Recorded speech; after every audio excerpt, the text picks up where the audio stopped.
que dice, así como está decretado para todos los hombres que vivan una sola vez, que mueran una sola vez, y después de esto, el juicio.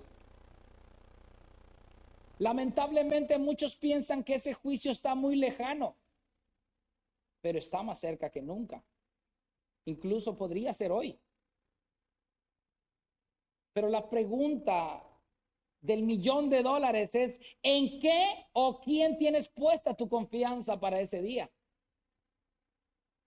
El apóstol Juan quiere que tú descanses en una verdad que es inmutable y te hace la pregunta que define esa confianza. ¿Tienes la certeza que tu fe es genuina? Que si hoy mismo murieras con toda seguridad, gritaras, cielo seguro. Déjame hacerte otra pregunta. Si hoy fuera el día en que te tocara presentarte delante de este gran juez, ¿estarías confiado o tendrías una pequeña duda o temor? Porque te repito, podría ser hoy. Aunque no lo creas, hay muchas personas que van confiadas a una condenación eterna sin saber que lo único que les espera es la ira de Dios. Sí, un Dios que es amor, pero que también es fuego consumidor. Desde Génesis 3:15, Dios construyó el único puente que uniría al hombre con él, para que viviera una eternidad con él. El único puente, desde Génesis 3:15 está ese puente. Ese puente se llama Jesucristo. Lamentablemente, el hombre ha decidido activamente rechazar ese puente y se ha construido tres puentes más. Tres puentes alternos. Y hoy, si me ve vestido de negro, no es por luto, pero espero que el viejo hombre muera hoy. Vamos a derribar esos tres puentes alternos con la ayuda del Espíritu Santo y la palabra de Dios. Porque puede ser que estemos caminando en uno de ellos. Así que para iniciar vamos con los tres puentes falsos de confianza. Ya tenemos seguro que todos un día nos presentaremos delante del juez de toda la tierra. Eso es inevitable, porque todo el que respira un día tiene que morir. Si yo respiro, un día yo tendré que morir. Y la transición de la muerte a la eternidad está en un simple soplo. Y tendré que dar cuenta de todo lo que yo he dado. Ahora, vamos a ver cuáles son esos tres puentes falsos de confianza. El primer puente es el puente de la falsa profesión de fe. El segundo puente es el puente del conocimiento. Y el tercer puente es el puente de las obras. Ya no hay más. Ahí se resume todo.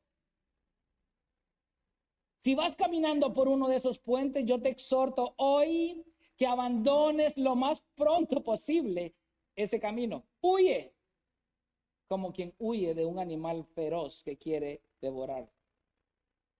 Así que vamos al primer punto, el puente de la falsa profesión de fe. ¿Qué es ese puente de la falsa profesión de fe, pastor? ¿Qué significa eso? Por favor, explíquemelo. Una falsa profesión de fe es aquella que la persona ejerce sin un corazón genuino.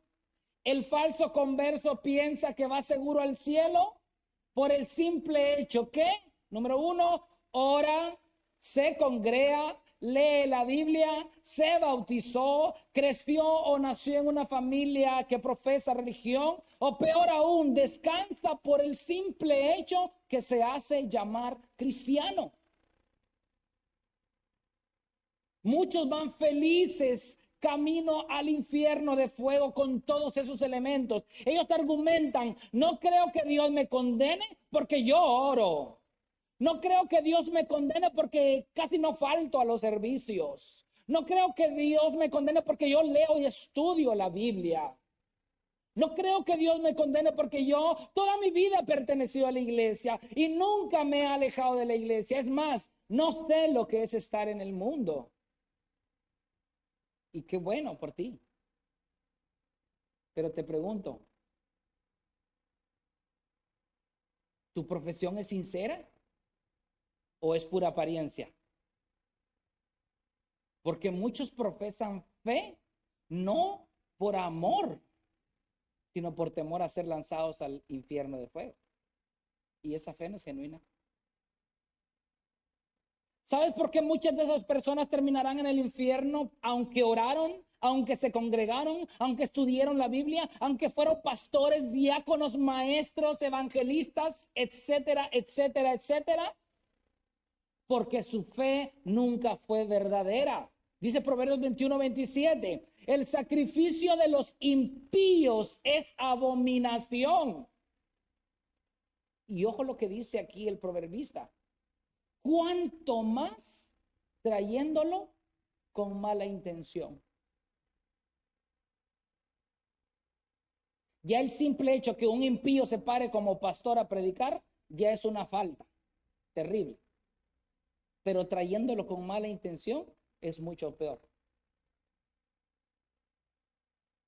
¿Sabes por qué ellos van al infierno? Porque ellos oran, pero no se deleitan en la oración. Se congregan, pero es un fastidio para ellos congregarse. Leen la Biblia, pero ven la Biblia como un libro más, un libro extraño que a lo mejor puede servir como soporte de un adorno de la sala. Porque viven dentro de una familia cristiana, pero ellos mismos no lo son. Porque pertenecen a una membresía, pero carecen del sello que los une realmente al cuerpo de Cristo. Ellos desearían que nunca fuera necesario orar. Ellos desearían que congregarse fuera una opción. Ellos desearían que estudiar la Biblia no fuera necesario. Y así con su corazón demuestran que no le pertenecen a Dios. Lamentablemente van a condenación en ese puente falso de confianza. Ese proverbio que acabamos de leer, la traducción lenguaje actual lo describe de esta manera. Dios no soporta a los malvados que le traen ofrendas y no son sinceros. Qué triste, ¿verdad?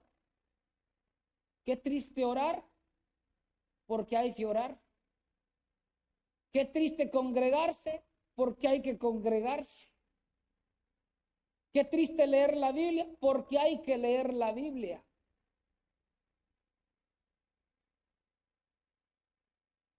Qué lamentable será que un día te encuentres tan cerca de los portales del cielo y de repente seas succionado a una eternidad de condenación.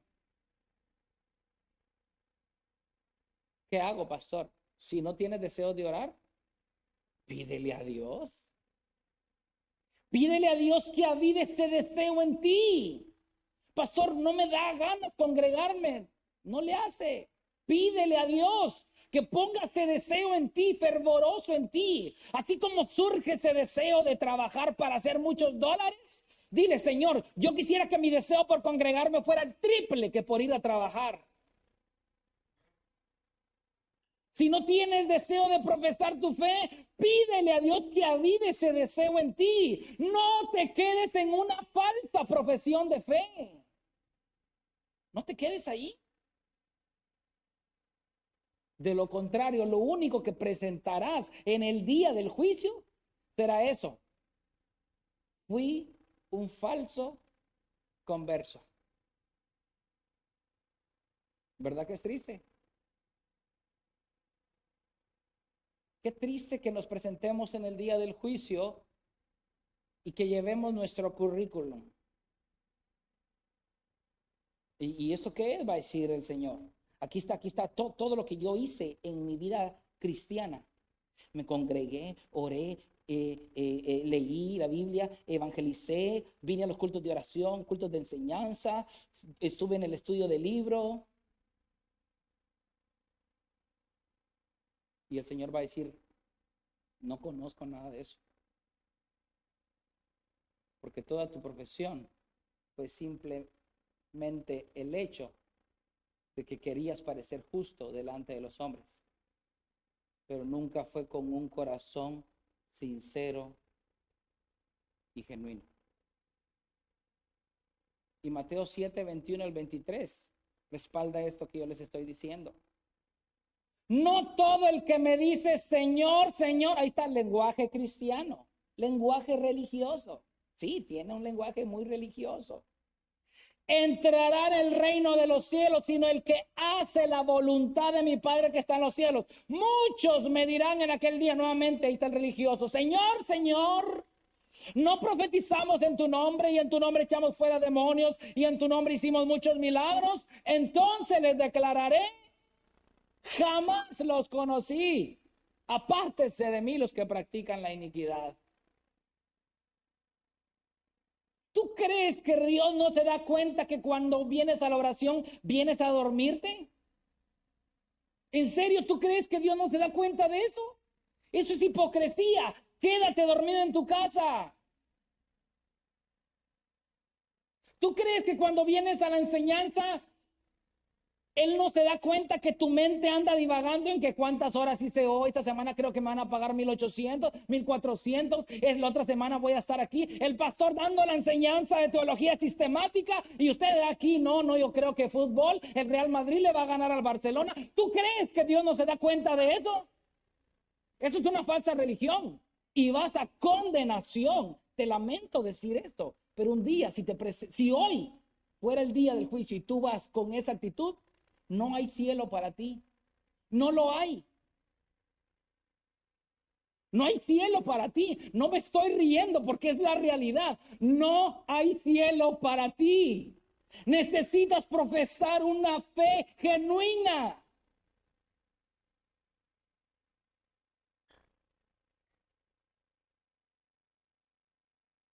¿Verdad que ese puente está feo, verdad? Yo un tiempo anduve caminando en ese puente también. Yo me jactaba porque cantaba, porque dirigía, porque me sabía cantitos, coritos y era músico. That's enough, decía yo. Con eso Dios está en deuda conmigo. Oh, qué miserable de mí. El día que yo me di cuenta por la palabra de Dios, mi precariedad, mi falta de fe, mi inseguridad. Y el Señor a través de su bendita palabra me dijo, miserable es lo que eres, no te conozco.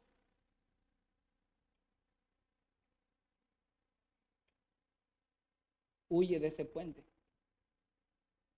Huye lo más pronto posible y que sea hoy.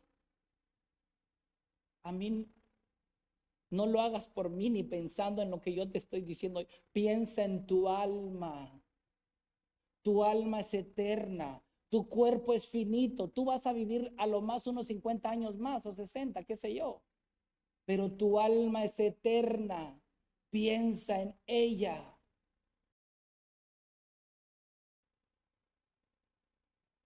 Así que te pregunto, ¿quieres caminar en el puente de la fe falsa?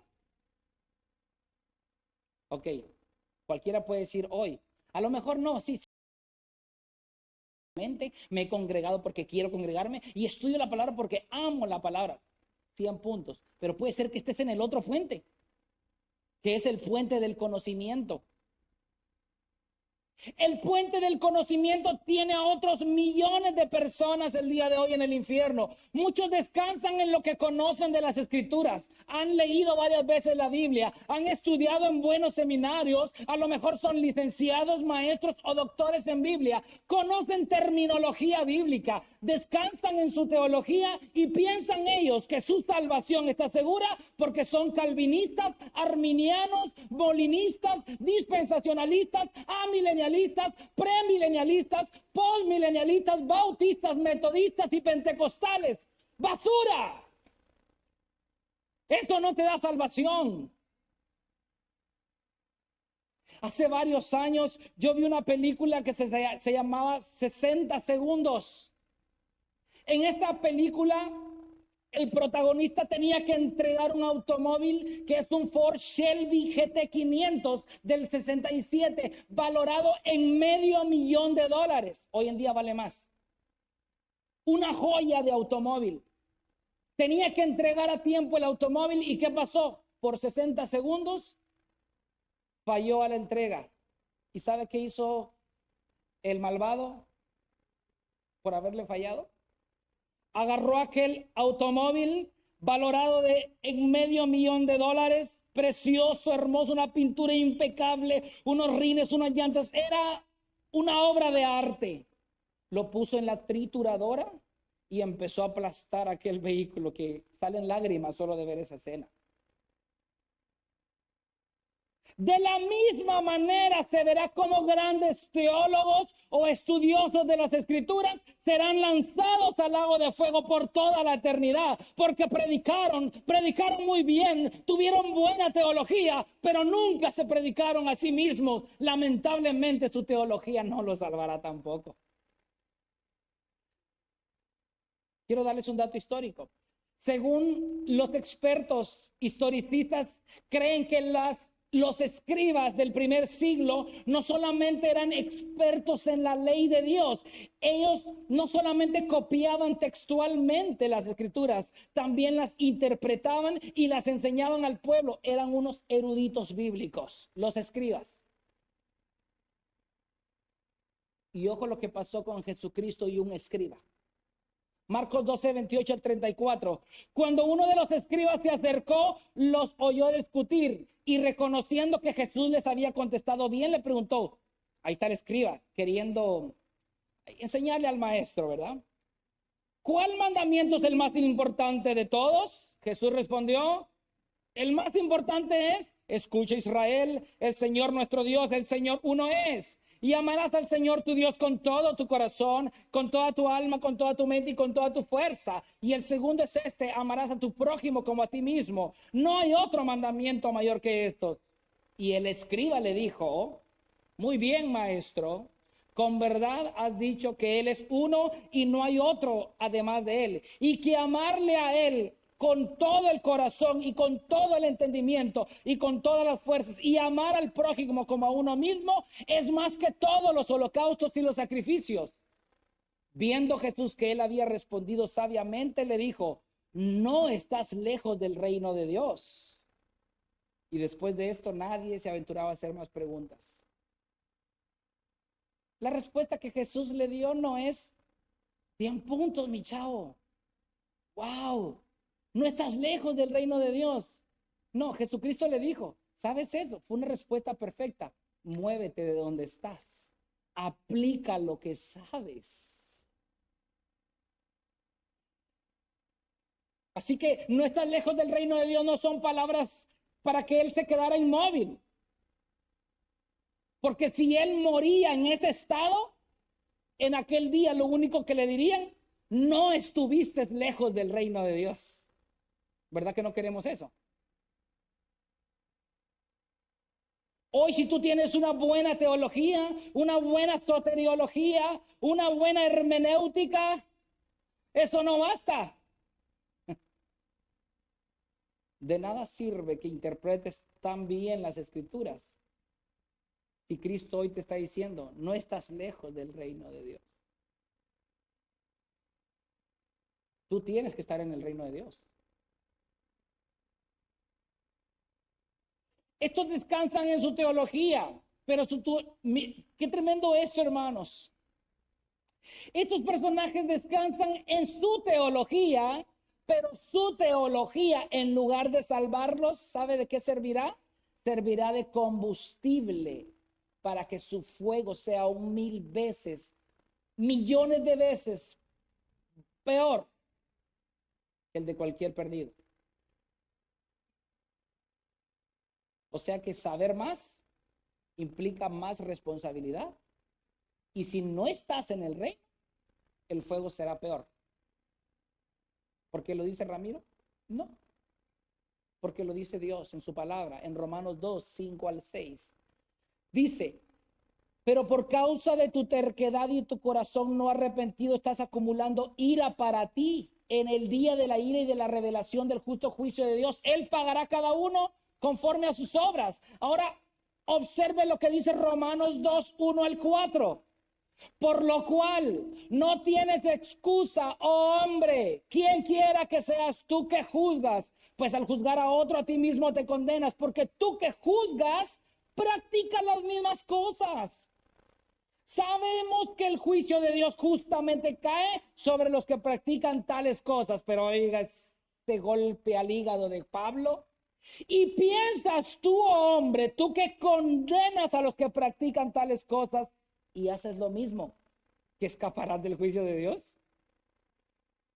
¿Tú crees que por tener buena teología, porque enseñas bien la Biblia, porque predicas de manera elocuente las escrituras o porque tienes erudición bíblica, es suficiente? De nada me sirve a mí predicarle a un adúltero si yo estoy viviendo en adulterio. De nada me sirve a mí predicarle a los ladrones si yo estoy robando. De nada me sirve a mí predicarle a los mentirosos si yo soy un mentiroso. Yo llevo el mismo juicio y será peor, porque yo condené con mi palabra, pero en lo secreto hacía lo que yo mismo condenaba con mis labios. ¿Se da cuenta? Eso es peor.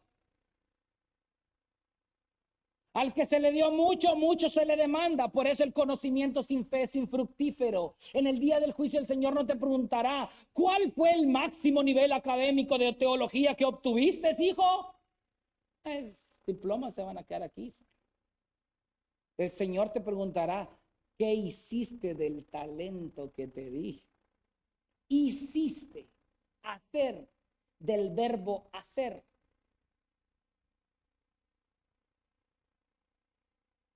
¿Descansas en tu teología? Desiste, arrepiéntete, comienza por aplicar lo que ya sabes. Aumenta tu conocimiento, pero aumenta más tu celo por poner por obra lo que aprendes. No te quedes allí. No digas, wow, qué tan bíblico soy. No digas, wow, cuánto he aprendido en estos años. Qué bien, te aplaudo, pero aplica lo que aprendes.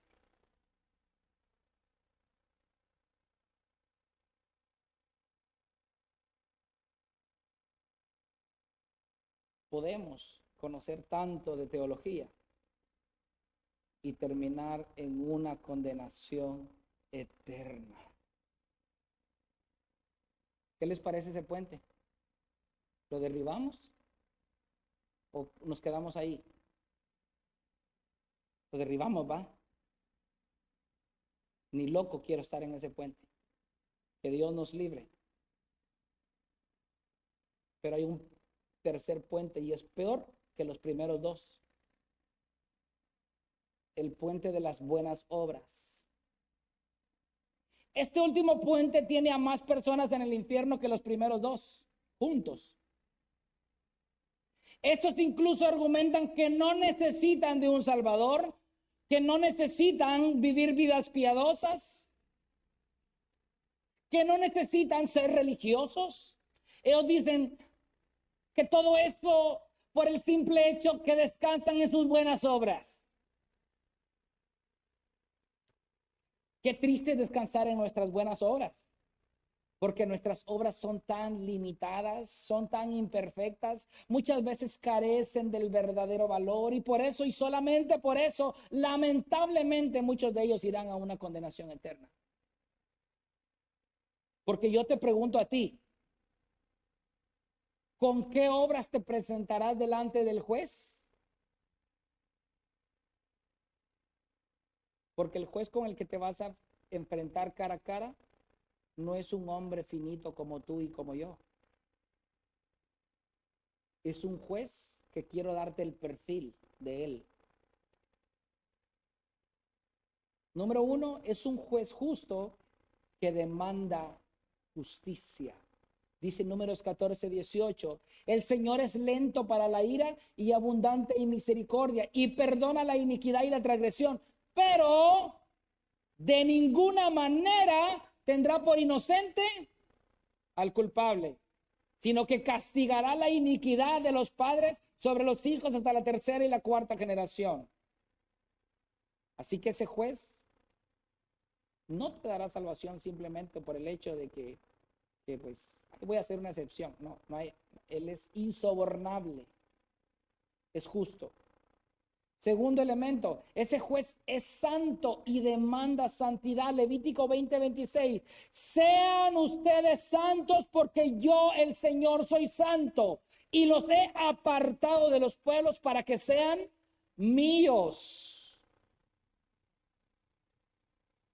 Y el tercer elemento de este juez es que es perfecto y demanda perfección.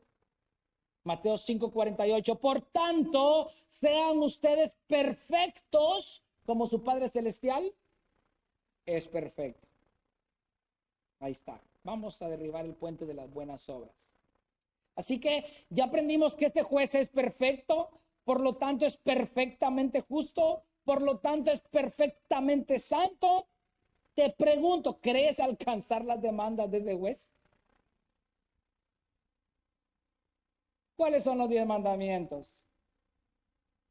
No tendrás dioses ajenos delante de mí. No te inclinarás. No usarás el nombre de Dios en vano. Guardarás el día de reposo. Honra a tu padre y a tu madre. No matarás. No cometerás adulterio. No robarás. No mentirás y no codiciarás. No quiero empezar en el primero. Voy a empezar del 10º para el primero. Y vamos a ver si tus obras pasan el filtro del juez justo. ¿Cuál es el último mandamiento? No codiciar, ¿verdad? Bueno, pues recuerda que Él es perfectamente justo, perfectamente santo. Así que quiere que seas perfecto, ¿verdad? Él no te va a aceptar con el 99.99. No, Él quiere el 100%. Así que vamos a ir con el 10º. No codiciarás. Pregunto, ¿nunca has deseado de corazón algo que otra persona tenga? El auto, el trabajo, una posesión laboral, un negocio, una casa, un esposo, una esposa, un hijo, un par de zapatos. ¿Nunca? ¿Nunca? Bueno, ya fallaste con el 10º mandamiento. Vamos al 9º. No mentirás. ¿Nunca has mentido en tu vida? ¿A tus padres? ¿A tus hijos? ¿A tu cónyuge? ¿A tus amigos? ¿Al jefe que no se da cuenta? ¿A tu hermano en la fe? ¿Nunca le has mentido? Vamos con el 8º. No robarás. ¿Nunca has robado nada? ¿Un centavo no has robado? ¿$1? $5? ¿10? ¿20? ¿30?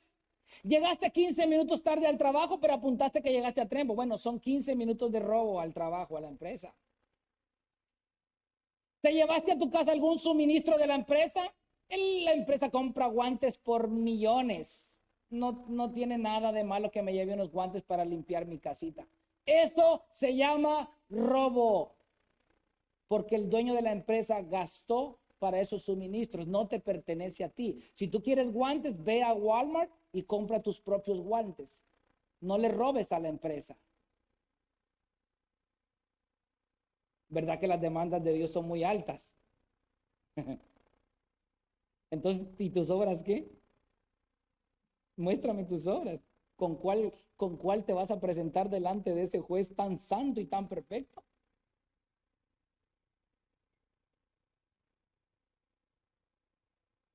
Y mejor ya no seguimos, porque con los 3 últimos fue suficiente. Y hemos sido hallados faltos. Nuestras obras, por muy sublimes que parezcan, están manchadas de pecado y nunca podríamos satisfacer las demandas de Dios. Oiga lo que dice Apocalipsis 3:15 al 17. Yo conozco tus obras. Es que sí, al jefe le puedes mentir. A tu hermano le puedes robar. Puedes codiciar todo y decir, nadie se da cuenta que yo codicio tal cosa. Eso es un secreto entre mí y yo, dicen algunos. Y Dios dice aquí en su palabra, yo conozco tus obras, que ni eres frío ni caliente, ojalá fueres frío o caliente. Así puesto que eres tibio y no frío ni caliente, te vomitaré de mi boca. Porque dices, soy rico, me he enriquecido y de nada tengo necesidad. ¿Se da cuenta? El de las buenas obras que va al cielo por sus buenas obras. Yo no necesito de Cristo. Yo no necesito de leer la Biblia. Yo no necesito orar. Yo no necesito evangelizar ni nada de eso. Basta con mis buenas obras. Bueno, aquí dice yo no necesito de nada. Wow. Y el Señor le dice, no sabes que eres un miserable y digno de lástima y pobre, ciego y desnudo. De manera que si tu descanso está en tus obras, te pregunto, ¿realmente confías en que tus buenas obras te darán el acceso a la eternidad con Dios? No hay obra en la tierra, por sublime que se vea, por piadosa que sea, que te garantice la entrada al cielo. El problema es que no son la calidad de tus obras. No te estoy diciendo que son malas, no estoy diciendo que pues no hagan, no. El problema no es la calidad de tus obras, puede ser que sean muy buenas. El problema es el que las demanda y sus exigencias son perfectas, justas y santas. Y ahí fallamos todos. Así que, ¿descansamos en el puente de las buenas obras o lo derribamos también? No volteemos a ver esos puentes. No descansemos ni en tus buenas obras, por bellas que sean. No descansemos en lo que tú ya sabes de teología y no descansemos en tu religión, en tu práctica de piedad. Así que pasamos al punto principal del pasaje, la evidencia objetiva de la fe. Una profesión genuina de fe genera una seguridad de salvación. En los otros tres puentes, puede ser que ibas muy seguro, pero algo dentro de ti te decía, vas a terminar mal. Sé mucha teología. No he fallado como líder religioso. Hago muchas obras, pero al final del día hay algo dentro de ti que te dice, no es suficiente, falta algo más. Y regresamos al verso 19. En esto sabremos que somos de la verdad y aseguraremos nuestros corazones delante de Él. Un verso atrás Juan mencionó que conocer el amor es saber que Cristo dio su vida por nosotros, los pecadores, y ese conocimiento debe reflejarse en nuestras acciones, o sea, estar dispuestos a dar vida por nuestros hermanos. En esto sabemos que somos de la verdad y aseguraremos nuestros corazones delante de Él. La Nueva Traducción Viviente lo traduce: nuestras acciones demostrarán que pertenecemos a la verdad. Entonces estaremos confiados cuando estemos delante de Dios. La fe es y debe ser objetiva. Y el elemento primordial de esa fe es evidente. Esa fe está arraigada en Cristo, no en obras, no en conocimiento, no en profesar una religión. ¿Cómo podemos estar confiados el día que nos presentemos delante del juez? Bueno, el creyente verdadero descansa no porque profesa una religión, no porque tiene conocimiento elevado de la palabra y no porque hace buenas obras. Él puede ser todo eso. El verdadero creyente profesa una vida piadosa, tiene conocimiento de las Escrituras y hace buenas obras, pero él de ninguna manera descansa para su salvación en todos esos elementos.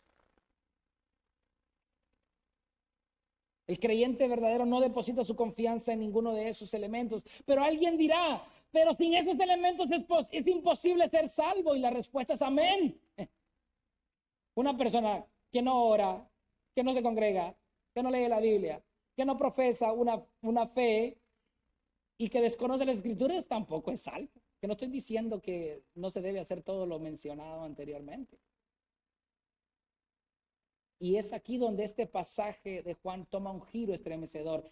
En esto sabremos que somos de la verdad y aseguramos nuestros corazones delante de Él. ¿Por qué el creyente está tan confiado y no teme presentarse en el día del juicio? ¿Por qué? Esa es mi pregunta. ¿Por qué los cristianos están tan confiados? A veces veo que fallan. A veces veo que tropiezan. Pero siguen tan confiados que cuando se presenten en el día del juicio, se les dirá, buen siervo fiel, en lo poco fuiste fiel y en lo mucho te pondré. ¿Será que este creyente descansa porque es santo? No, no ha podido ser santo. Bajo la demanda de Dios, no ha logrado serlo. Entonces, ¿este creyente descansa porque es justo? No, tampoco, no ha podido emular la justicia de Dios, por más que lo ha intentado. Entonces, ¿este creyente descansa porque es perfecto? No, lamentablemente su imperfección inicia todos los días, desde las 12 a.m. hasta las 11:59 p.m. Entonces, ¿por qué el cristiano vive tan confiado? Aquí es donde entra Jesucristo. ¿Usted se acuerda de las demandas del juez? ¿Verdad que es imposible llenarlas? ¿Verdad que es imposible satisfacer las demandas de aquel juez? Yo le presento a aquel que llenó todas las expectativas de ese gran juez. La justicia que demanda el juez. Romanos 5:18 al 19. Así pues, tal como por una transgresión resultó la condenación de todos los hombres, así también por un acto de justicia resultó la justificación de vida para todos los hombres.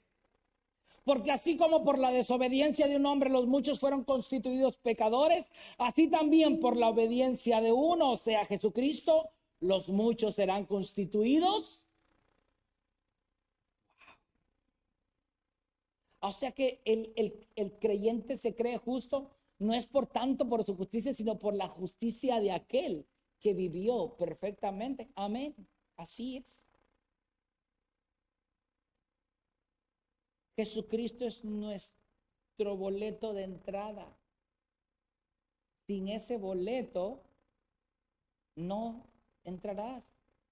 Puede llegar bien vestido, puede llegar con mucho conocimiento, puede llegar con millones de obras y puedes llegar incluso nunca haber faltado a la iglesia. Pero si no tienes el ticket, no entras. La segunda demanda del juez, la santidad que demanda el juez. Juan 17 al 19.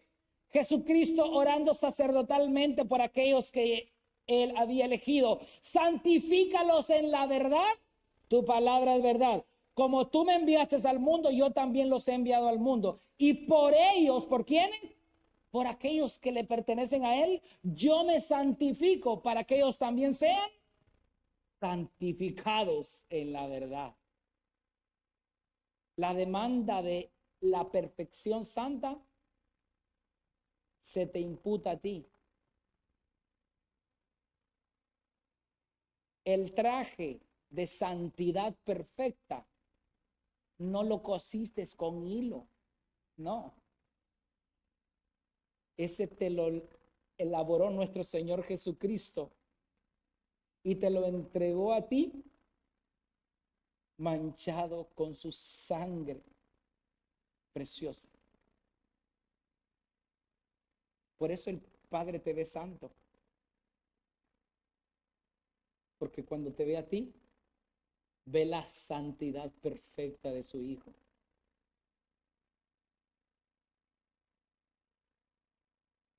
Pero ese juez también demandaba perfección. Y Hebreos 10:12 al 14 nos da la respuesta. Pero Cristo, habiendo ofrecido un solo sacrificio por los pecados para siempre, se sentó a la diestra de Dios. esperando de ahí en adelante hasta que sus enemigos sean puestos por estrado de sus pies. Porque por una ofrenda, Él ha hecho, ¿qué dice?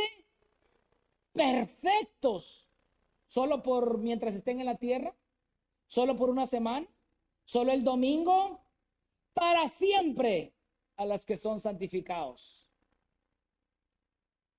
Por eso es que Pablo les llama justos a los romanos, les llama perfectos a los corintios, les llama santos a los colosenses. No es porque eran unos grandes santos, hermanos, que les faltaba la aureola. No. Es porque Pablo veía a Jesucristo en ellos. Y por eso les decía santos, perfectos, justos. Así que usted no tenga temor que lo llamen santos. De ahora en adelante vamos a darles nuevos nombres. San Félix, el justo Josué, el perfecto Esteban. Ya se me vino su nombre bíblico, mire hermano Nelson. Así que yo te pregunto, ¿quieres seguir confiando en cualquiera de los primeros 3 puentes que te mencioné? ¿O te rindes mejor el puente de Jesucristo? ¿Verdad que es mejor? ¿Verdad que no hay que pensarlo? ¿Verdad que no hay que indagar tanto? Desecha el puente de la religiosidad, de la falsa profesión de fe. Rechaza ese puente del conocimiento bíblico y rechaza ese puente de las buenas obras. Y empieza a ejercer buenas obras. Conoce de Cristo y empieza a profesar tu fe verdadera, pero en el puente correcto, que es Cristo. Para que tú aquel día llegues a aquella meta que está por delante y digas, sí, aprendí de las escrituras porque anduve por encima de este camino construido por mi maestro. Viví una verdadera profesión de fe porque Él me mantuvo en este camino que Él lo construyó con su sangre. Hice buenas obras porque gracias a este camino por el cual voy, Él me proveyó todos los medios y los elementos para hacerlos. Puedes ser salvo por el hecho de poner toda tu confianza en Jesucristo. Es lo único que debes hacer. Alguien dice, ¿tan fácil me la puso, pastor? ¿Solo tengo que poner mi confianza en Él? Sí, arrepentirte de tus pecados. Vivir una nueva vida en obediencia a su palabra. Poner tu confianza en que Él ya lo hizo todo por ti. El puente no lo tienes que construir tú, ya está construido. Lo único que tienes que hacer, mira lo único que nos dejó Dios, hermanos. ¿Sabes qué es lo único que nos dejó el Señor? Que te subas a ese puente y que llegues a la meta. Es lo único.